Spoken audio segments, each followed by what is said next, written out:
কি কি রান্না করলাম আজকে সন্ধ্যার সময় একটু চা খেয়ে নিলাম। আসসালামু আলাইকুম, আশা করি সবাই ভালো আছেন। এই তো আজকে ব্রয়লারের মুরগি রান্না করব। এখানে পেঁয়াজটা প্রথমে ভেজে নিচ্ছি, একটু ভালো করে ভেজে নেব। তারপরে সব মশলা আস্তে আস্তে দিয়ে দিব, একটু লবণ দিয়ে দিলাম। তো চুলার জালটা অনেক বেশি জ্বলে গেছে, জন্য ভালোভাবে নেড়ে নিচ্ছি।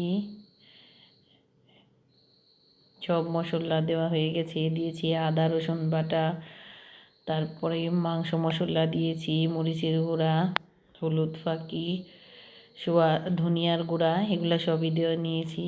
এখন মশলা কষানো শেষ, মাংসটা দিয়ে দিব। এই তো মাংসটা দিয়ে এখন ভালোভাবে মশলার সাথে কষিয়ে নেব। একটু টমেটো দিয়ে নিব, আগে একটু নেড়ে নেই ভালোভাবে। নাড়াচাড়ার পর তো একটু টমেটো দিয়ে দিলাম। এখন মাংস রান্না হয়ে গেছে। এই তো মাংসটা এখন ভালোভাবে কষানোর পর নামিয়ে নিব। একটু পানিও দিয়েছিলাম। এখন একদম রান্না শেষ, একদম শুকনা শুকনা করে রান্না করব। ঝোল রাখলে ব্রয়লার মুরগি ভালো লাগে না। একটু জিরা ফাঁকি দিয়ে দিলাম।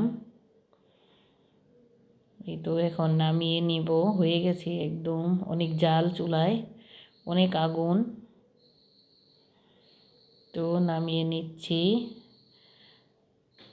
এই তো আজকে কি কি রান্না বান্না করলাম দেখা যাচ্ছে। ভাত, তারপরে আছে ওই মুরগির মাংস, একদম শুকনা করে রান্না করেছি। আর রান্না করেছি সাজনা দিয়ে ডাল,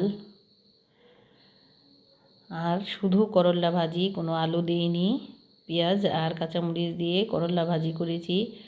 আর সাথে আছে ডিম ভাজা। ডিম ভাজা খাবে আমার আব্বু, ডিম ভাজা আমরা খাবো না। এই তো সন্ধ্যায় একটু চা বানিয়ে নিলাম। 3 জন মানুষ, 3টাই চায়ের কাপ আছে। আর আছে বিস্কুট। ওইটা হলো আমার আব্বুর চিনি ছাড়া চা, আর এই দুইটা হলো আমাদের চিনি দেওয়া চা। আব্বু চিনি ছাড়াই চা খায়। আর সাথে আছে চারা বিস্কুট। এই ছিল আজকে রান্না বান্না, সন্ধ্যার চা। সবাই ভালো থাকবেন, সুস্থ থাকবেন, আমাদের জন্য দোয়া করবেন। আল্লাহ হাফেজ।